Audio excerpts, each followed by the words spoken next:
থাকে আল্লাহ পাক সেই বান্দাকে ভালোবেসে ফেলেন। যখন আল্লাহ পাক কাউকে ভালোবাসেন তখন জিবরাইল আলাইহিস সালামকে ডেকে নিয়ে আসেন। ডেকে নিয়ে এসে বলেন যে পৃথিবীতে অমুকের পুত্র অমুক, তাকে আমি ভালোবাসি, হে জিবরাইল তুমিও তাকে ভালোবাসো।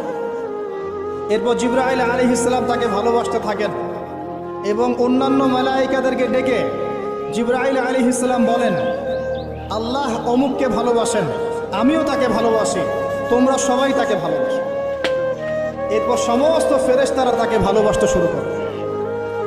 এরপর ফেরেশতা মণ্ডলী পৃথিবীতে আসেন, এসে দুনিয়াবাসীকে উদ্দেশ্য করে বলেন যে অমুকের পুত্র অমুককে আল্লাহ ভালোবাসেন, জিবরাইল ভালোবাসে, আমরা ভালোবাসি, তোমরা সবাই তাকে ভালোবাসো। এরপর দুনিয়ার মানুষদের কাছে তার মর্যাদা বাড়িয়ে দেওয়া হয়, তার দিকে মানুষের মনকে ঘুরিয়ে দেওয়া হয় এবং তার প্রতি মানুষের ভালোবাসা সৃষ্টি করে দেওয়া হয়।